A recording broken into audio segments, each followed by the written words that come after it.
Hi everybody, thank you for joining me. This is Living Divinity. I want to say thank you for my subscribers. I really appreciate you. I'm sending you love, light, peace, joy, happiness, and healing always. And for those who have not subscribed, thank you for showing up for me. I'm going to begin in Jeremiah 5. No one is upright. Go up and down the streets of Jerusalem, look around and consider, search through her squares. If you can find but one person who deals honestly and seeks the truth, I will forgive this city. Although they say, as surely as the Lord lives, still they are swearing falsely. O Lord, do not your eyes look for truth? You struck them, but they felt no pain. You crushed them, but they refused correction. They made their faces harder than stone and refused to repent. I thought, these are only the poor. They are foolish, for they do not know the way of the Lord, the requirements of their God. So I go to the leaders and speak to them. Surely they know the way of the Lord, the requirements of their God. But with one accord they too had broken off the yoke and torn off the bonds. Therefore a lion from the forest will attack them, a wolf from the desert will ravage them, a leopard will lie in wait near their towns, to tear to pieces any who venture out. For their rebellion is great, and their backslidings many. Jeremiah 5:1 through Jeremiah 5:6. Okay, so we pulled a card from the native spirit, and we have the wounded healer. So let me read that to you real quick. The card meaning healing energy, vitality, and life force energy are flowing through you and to you. You are a healer, and you provide healing for others, even if you're not conscious of it. Whatever needs healing in your life is being resolved. Your so-called faults are becoming your virtues. No matter what happened in your past, the past does not need to equal the future. It's true, the cracks can be where the light enters the soul. Your native spirit wants you to know the wounded healer is a tradition in native cultures that asserts that some of the great healers are those who have gone through hardship and survived, and who have been wounded and healed. It's believed that these individuals can provide great solace and can instigate profound healing for others. You may have been wounded in your life, or you may have gone through challenging times, but the roots go deeper where the wind blows strongest. You are a healer in the most profound sense of the word. Healing energy is surging through you. Whatever in your life needs healing is being addressed on the inner realms.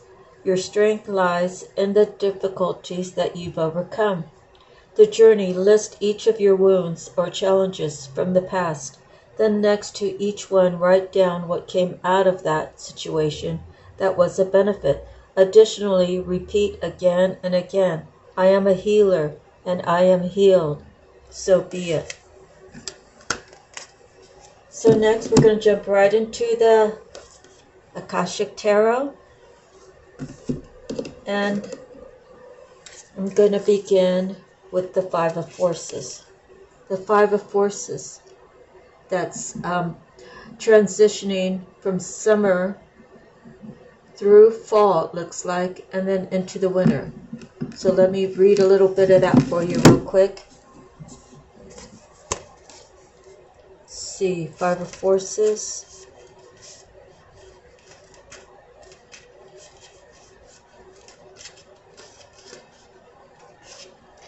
Close your eyes and with a deep breath fill yourself with the calm and receptive energy of yin. Sense what situation in your life requires a peaceful yielding now. Then take another deep breath, exhale the yin and then inhale the yang. Feel creative and powerful yang energy fill you. Where do you want to apply speed and action most in your life right now? Next, Major Arcana, the Ark of the Covenant. So it talks about the people near the tent, the fire, the tent itself, and it's talking about the Ark of the Covenant and what it represents. So it is an 11, Major Arcana, 1-1. Okay, so 11s are always important, and it resonates in some form or fashion. Close your eyes and imagine the Ark of the Covenant opening before you. Within it, you see the contract that contains your highest purpose. What is that purpose? Sense one word and one action you can take to pursue it today. Next, we have the Queen of Scrolls. And queens are usually someone who carries their selves in a certain way, and they have a certain amount of class, a certain amount of clout, a certain amount of, just being a queen, right? So let's see, she is the Queen of Scrolls. Close your eyes and feel the Queen of Scrolls approach. As she hands you a scroll, your greater mind awakens. Feel the sparkling brilliance there. What kind of scroll does she hand you? What is the meaning of the scroll? Does it have to do with your purpose? The Three of Forces has to do with the bird nest. So we've pulled this card plenty. So it's a matter of basically two robins per se working together. They know that they're going to be laying some eggs soon and hatching a little family, and there's going to have to be the foundation. There's going to have to be room for expansion. It's everything that a parent or parents do together to raise their family. Okay, so let me just get a little bleep off of that. It's the Three of Forces.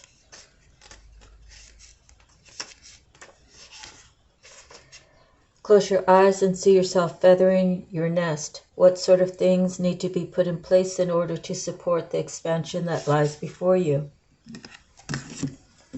10, Major Arcana, the Light of the World.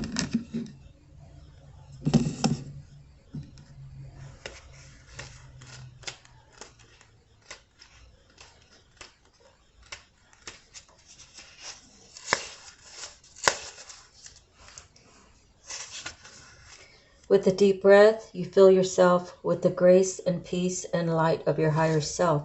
Your vision opens to a wider universe, and you realize that you have all the time and the power in the world. Eternity fills you.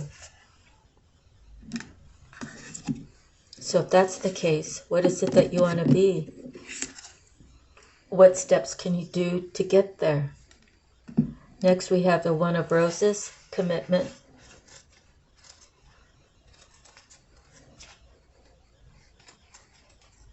One is always a new beginning, right? And this has to do with a commitment. And it could be of love, or it could be of a business partner. It could be some sort of endeavor. Okay, let me see.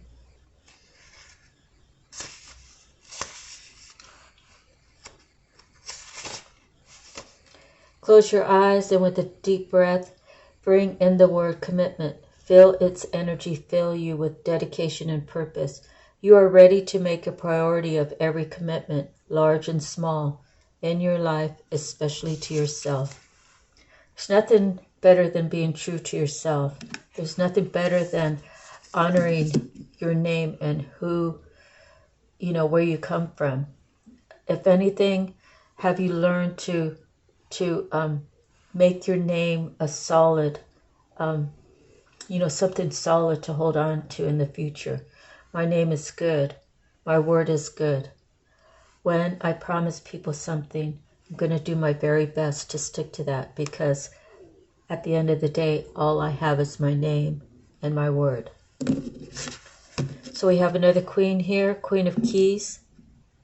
She's looking out over her vast landmass that is on her property, and she's trying to see her husband returning. And let's see what she says. She's confident in her authority. She likes to celebrate the success of others. And she could be a love interest for you or someone in your life. She's a good businesswoman. Feel the Queen of Keys beside you. Sense the support she has for you. She is ready to give you a key for your own life.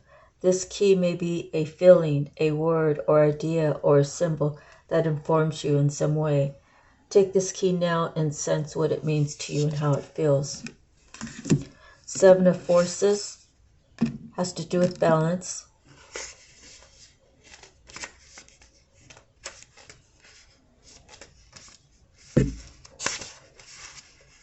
Close your eyes and see yourself putting on the robes of a court judge.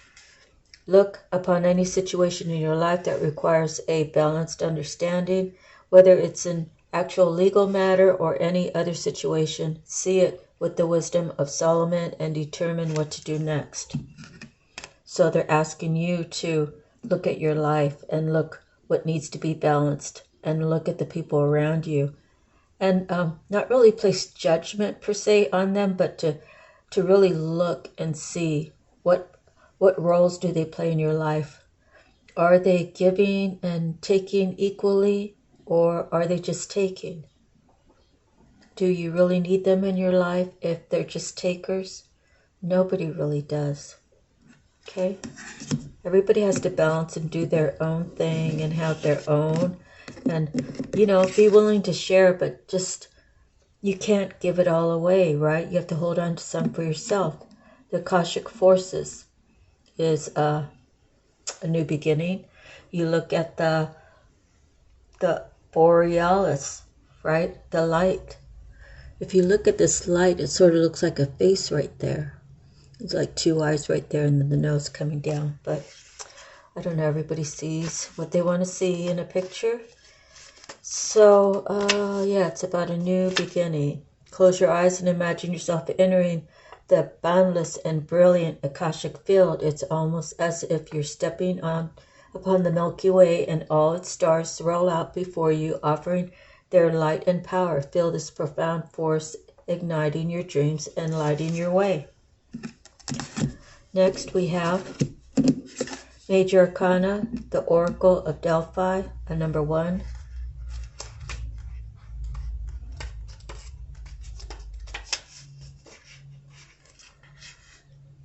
Close your eyes and go within. Feel your psychic energy growing, expanding upward from the very depths of your being. Now notice the first thing that you sense. So it's true that when you start developing, when you start opening your mind up to believing that you have this part of your mind that you've never used before, and the different things you can see from it. When you start believing that and start opening your mind to it, you can start using that special power per se. Okay, the War of the Roses has to do with the ego. And what else? Ego versus love. And there's the battle. Love should always win, right? But okay, the white rose and the red. So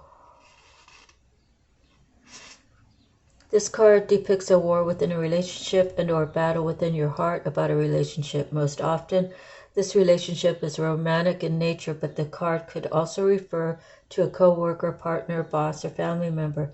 There could be power plays, and at very least, there's a lack of reciprocity and communication. So your intuition is the white rose, but your passion, fears, and needs are the red rose. So you have to balance that out. Which one is going to be more important to you? Your fears or your intuition? And really your intuition should override, because at the end, your mental needs, your physical needs are nothing without your spiritual being fulfilled. That's just my opinion. So if it works and it fits. Okay, loving elements. So we got a little baby with some little angels, little fairies around. And it's the Three of Roses. Close your eyes and feel the air buzz with the flight and dance of elementals all around you. Feel yourself smile in the happy lightness of being they bring. Every time you take a moment to do this, you open your heart to joy.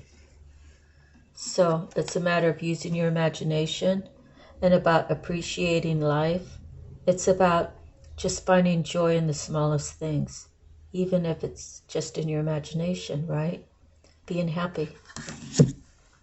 Major Arcana 4 is birth. So there's a lady and there's 2 children running towards her.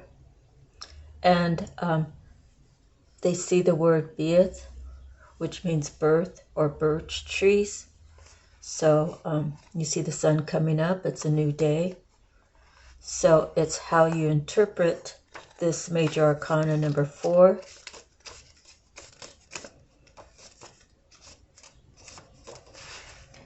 Close your eyes and imagine yourself stepping into the proverbial pregnant moment.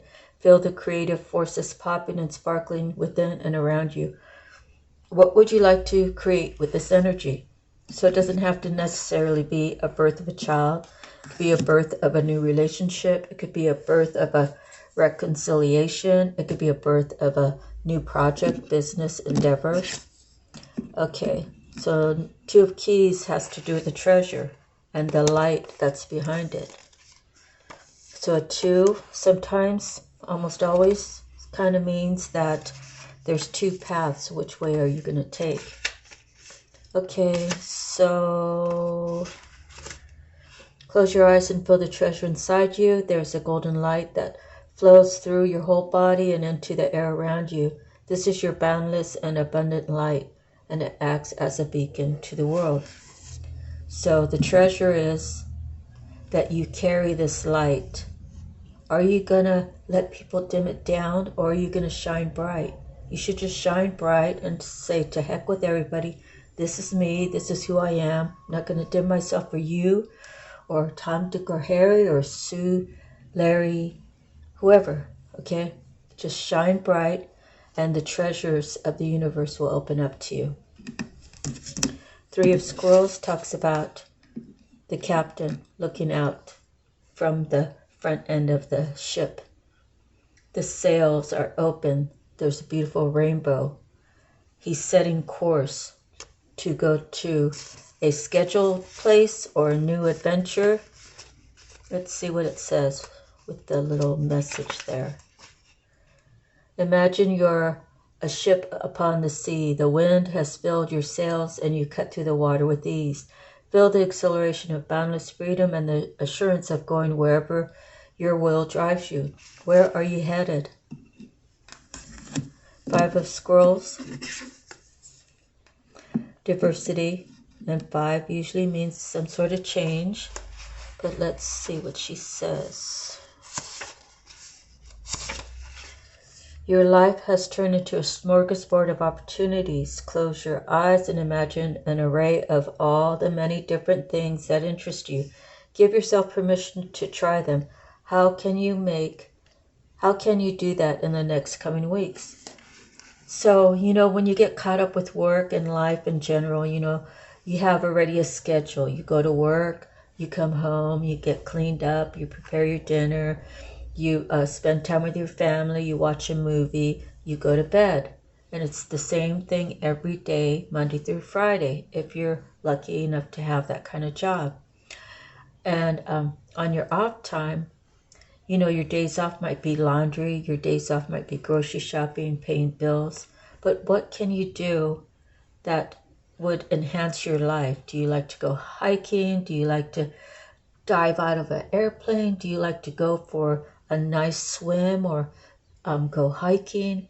You should try to do all these things that interest you, because there'll come a day and time when your body is not capable of doing it.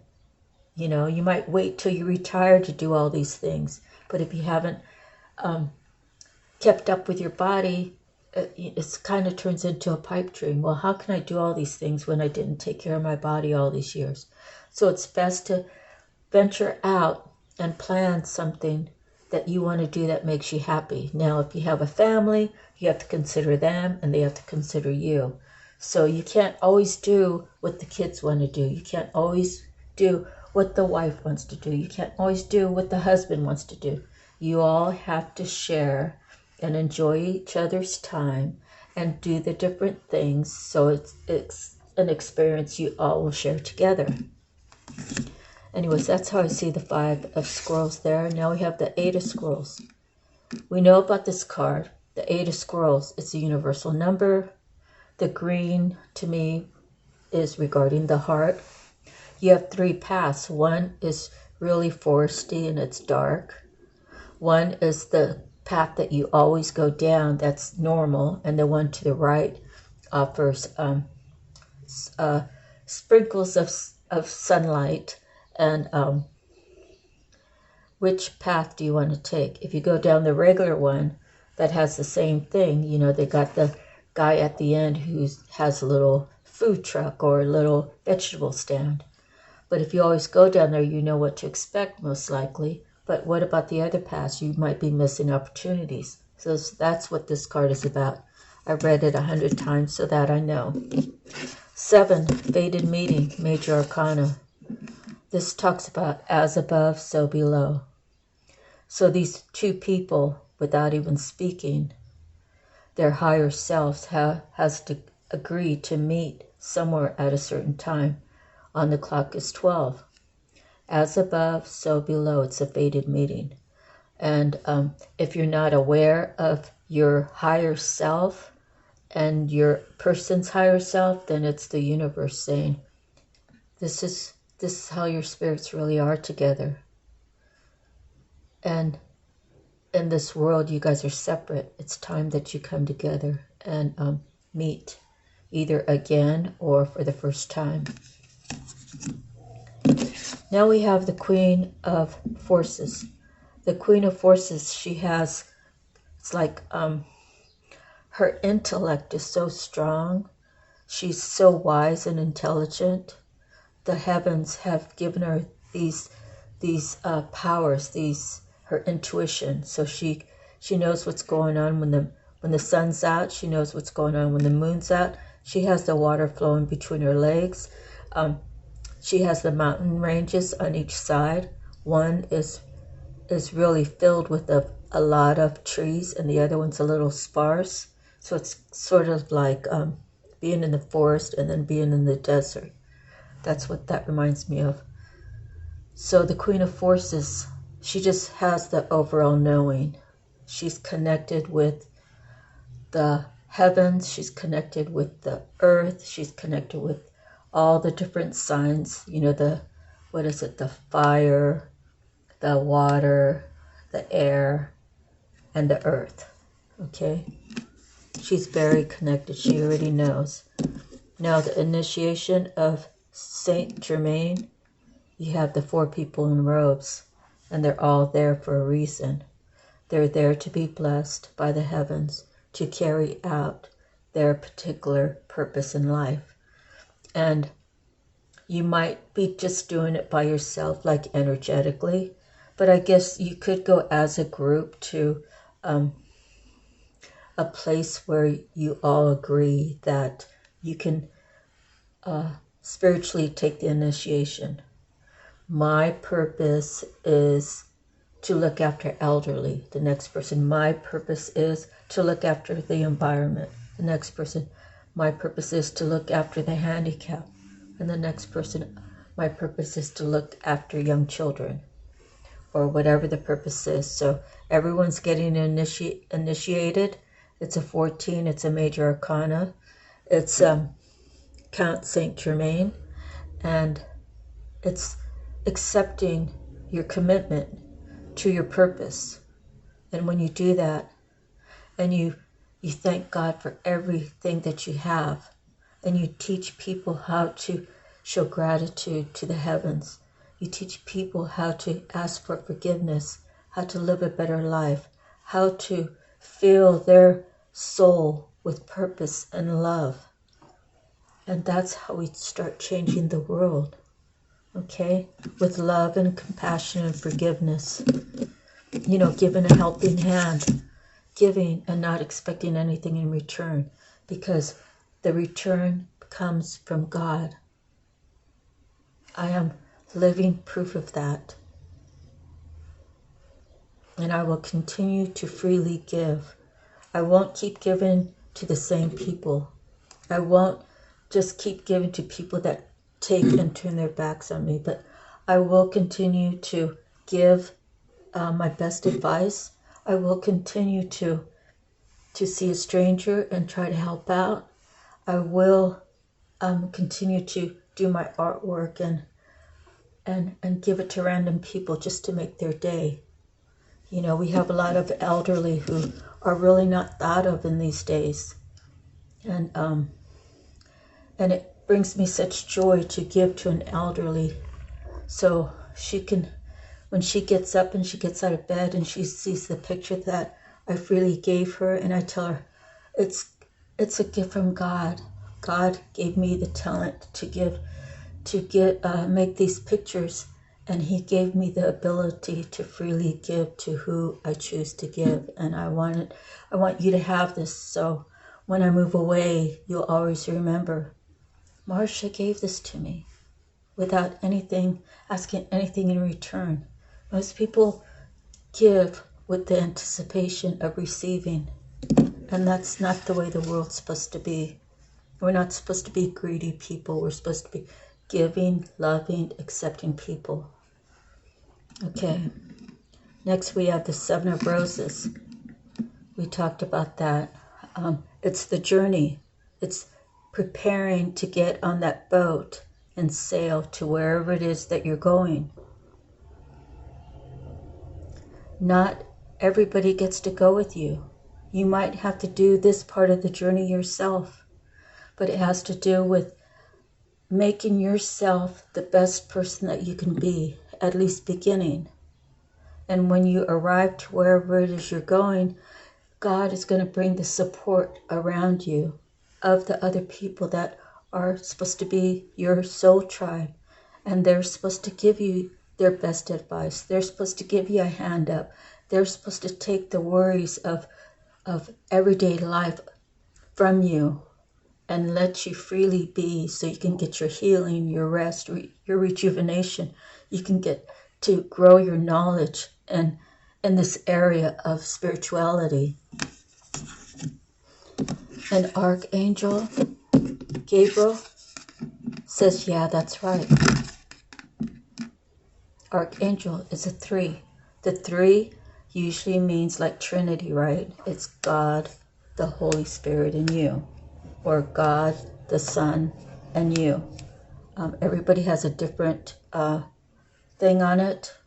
And I hear on YouTube people saying, well, you know, the Bible says this, the Bible says that. The Bible is a guide of how we are supposed to be. It's stories told about things that have happened in the past.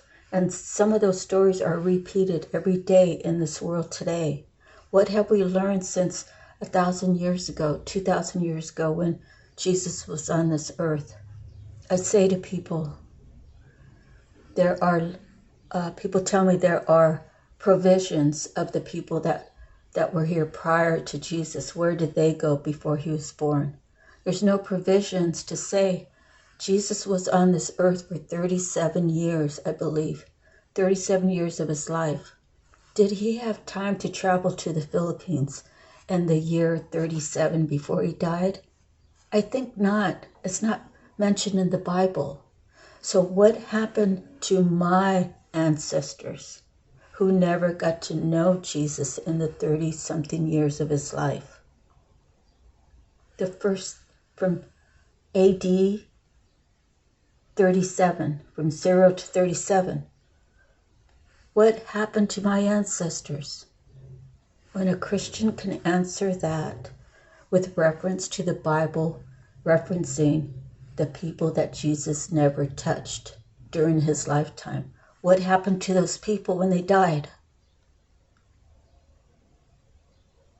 They did not get a chance to know Jesus, not till 1,000 years later, when Spaniards were taking their boats and going into the jungle of the Philippines. Okay?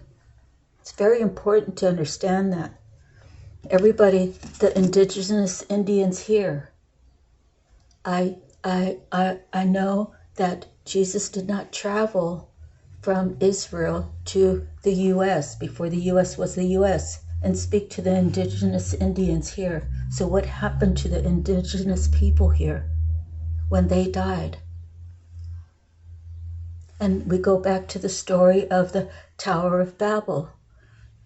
Okay, so Christians know about the Tower of Babel. And my sister, before she died, she knew that would be an intricate part. She never told me who I was and what I was supposed to be doing. But she made sure she told me the Tower of Babel. And I looked it up, and it speaks of the people all building this tower or this stairway to heaven. And they were all saying, "Oh, look what we did, look what we did." Without God, they would never have done any of that. Without God giving them the tools, giving them the mindset to create. They were praying and giving themselves worship when they should be saying, "Thank God, look what we've done for you, God. This is for you. You gave us this. What are we going to do with it?" Instead, they took it upon themselves to, "Oh, look at me, look what I've done. Hey, yeah, we're the best." And then God made them all speak different tongues, so they had to go different ways. And that's how we got to where we all see God in a different way, because people couldn't communicate anymore. People had to go separate ways and learn how to communicate with God in their own way. Okay, so next, up in the air. Where is this balloon going? Who are these people watching the balloon? Are you in the balloon? And if you are, where do you intend on going? Do you have a destination? Do you have enough provisions in there? The thing is the balloon, you can only stir it so much, right? It's all in God's control. God is in control. So when you get in a hot air balloon, you can control it to a certain measure. But in the end, God is in control. So you need to thank Him. This here speaks of caught in the ruins. So this building is broken down. You and another are behind the gate. The gate is not open. What are you doing there? How did you get caught up? Were you doing things that God did not like?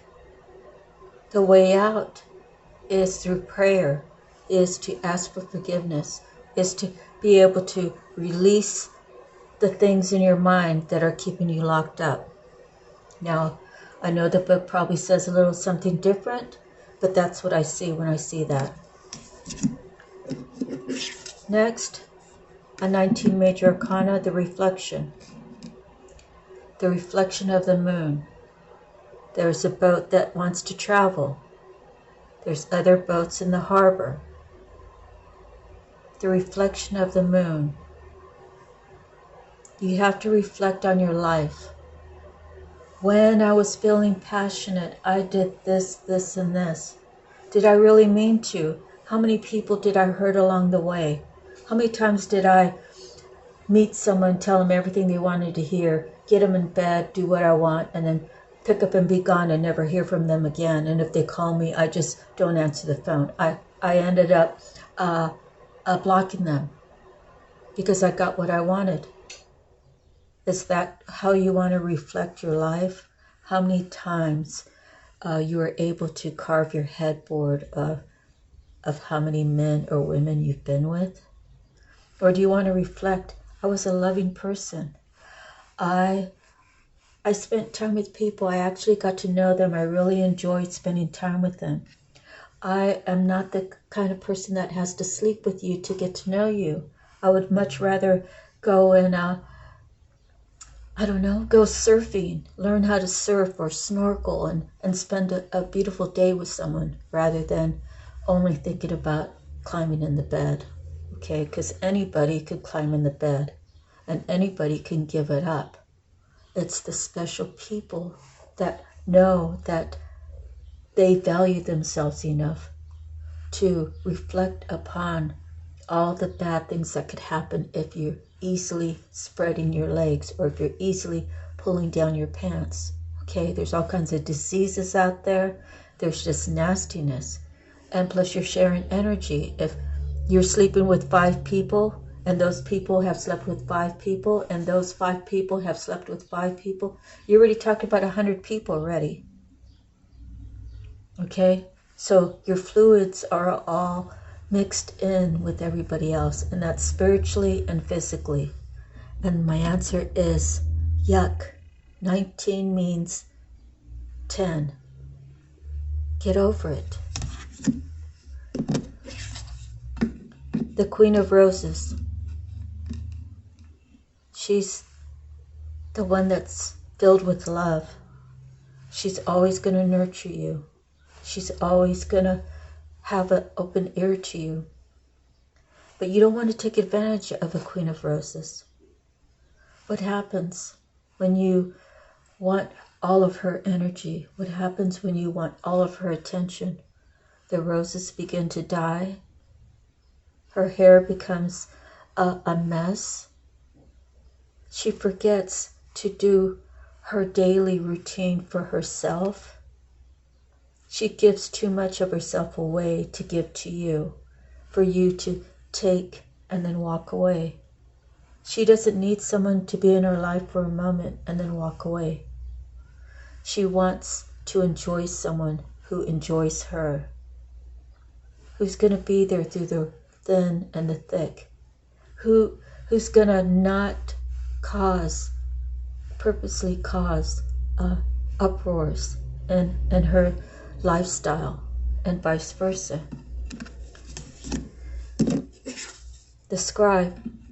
The scribe is the guy who writes all the messages, and he is said to be supposed to be very intelligent. You know, they write for Allah, they write for their spiritual beliefs, they write for things of integrity. They could be writing for businessmen, how to run a business. Very intelligent people. So is this you? Do you want to be a scribe? Do you want to learn more about spirituality and become an expert and be able to talk to people about it and help them understand that being spiritual, well, for me, is the closest to God I'll ever feel. Now, I felt close to God when I was younger, and that's because my grandmother was alive. Wherever she went, God was with her. I always knew that. And after she died, it was hard for me to find Grandma anywhere.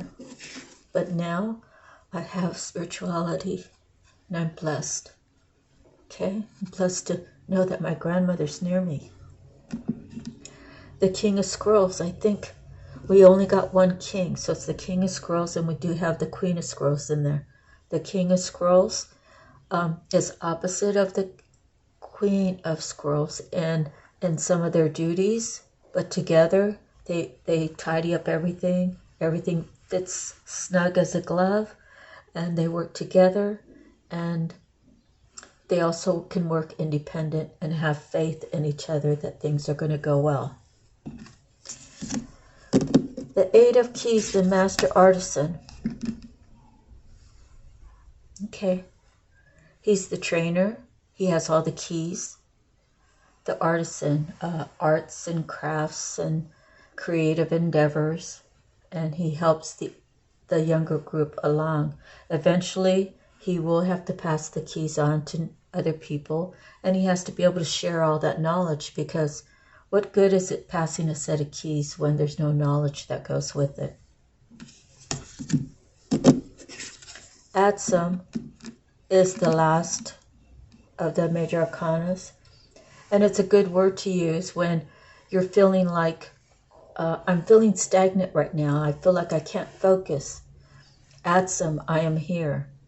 Adsum, I have. Adsum, I want. Adsum, I am.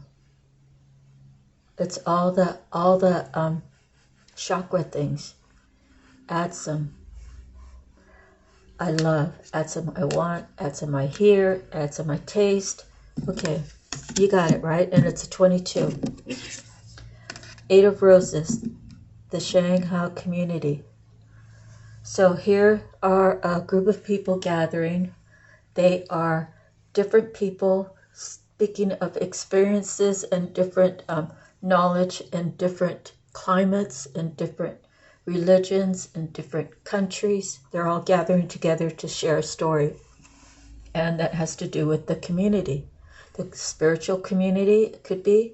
The Shanghai would indicate spiritual. It's a community sharing love. Okay, roses has to do with love. So, okay, now we have the King of Roses. So we do have two sets, a King of Roses and a King and Queen of Roses, a King and Queen of Scrolls. So these people can be the same people. They just have gone through enough cleansing, enough meditation to carry these two aspects. Okay, so again, the King of Roses and the Queen of Roses, they match perfectly, but they have different jobs. They work together and they work separately, and they have faith and love within each other, that everything is as it should be, and they communicate well. Okay, all the kings and queens, they communicate, because you can't run a castle without communication, right? Next is the Buddha. It's a 13. So the 13 is usually the death card. The Buddha prepares all these people to meditate, to stay there and pray until he moves. Nobody does anything without the Buddha. The Buddha directs and instructs all of his little minions. And I don't mean anything by calling them minions. I don't know what else to call them. But they're little. He's the teacher. Those are the students. Okay? So we always have to know that wherever there's a teacher, there's students. Wherever there's a student, there's a teacher. So it's the balance of respect. You know, you respect your teacher respects you enough to teach you what you need to know to move forward, to have a better life. So in essence, you're killing your old life for your new life, right? The Muse. Well, let's see what the Muse says. It's a 15. Close your eyes and touch in with the force of inspiration and pure potential. A swirl of music, beauty, movement, and imagination flow through you and around you. You can give birth to any possibility. Feel the power of creation now. Next, we have a 6, which is the divine position. So you could be a healer. You could want to be a healer. There's many ways to heal. There's healing of old pains. There's healing of heartbreak. There's healing of body ailments. There's healing of mental damage. So the divine position is God himself, right? Within us, we are all children of God, so we carry the characteristics of our Creator. So therefore, we get to choose what do we want to create, and what do we want to learn about healing. Okay? And then Archangel Raphael, another archangel. And he's a 9. Let's look at him.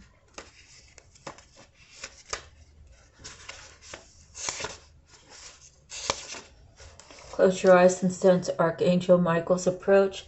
Begin to feel the force of your own courage and strength grow within you, making you ready to take action with confidence and peace. Feel the power that fills every part of you now. So, we have a lot of major arcanas. Let me go through this real quick so we can go over the numbers, and then we'll see how it looks as far as the couples.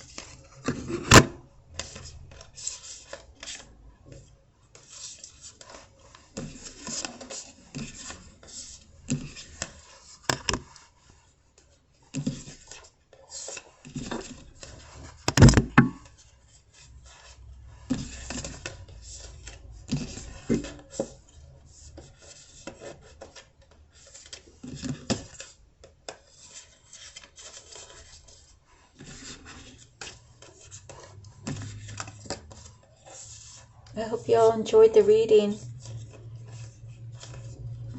I'm hoping one day to remember every word in every book.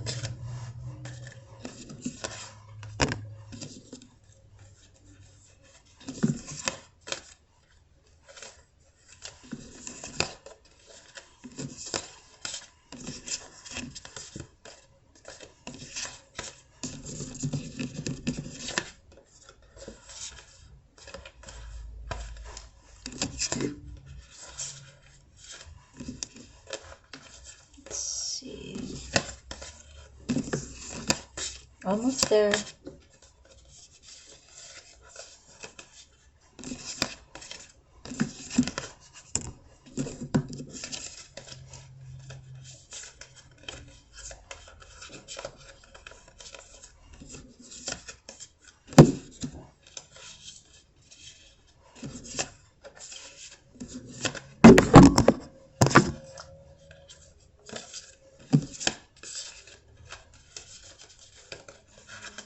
Okay, let's see.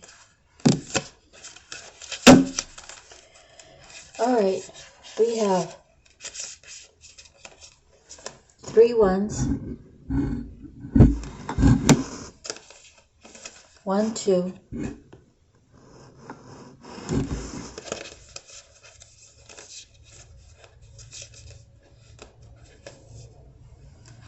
4 3s. We have 3 of scrolls, 3 major arcana, 3 of roses, and 3 of forces. We have 1 4. We have 2 5s. We have 2 6s.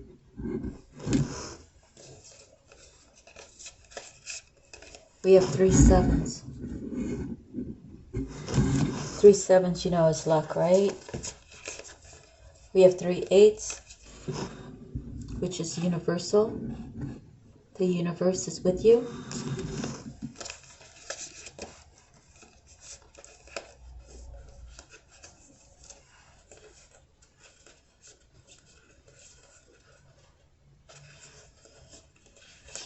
Major arcanas, we have 9, 10, 11, 12, 13, 14, 15, and 16.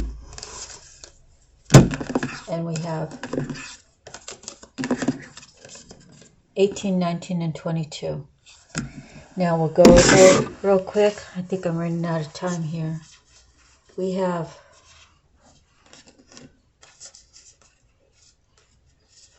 all the queens. We have Queen of Roses, Queen of Forces, Queen of Keys, and Queen of Scrolls.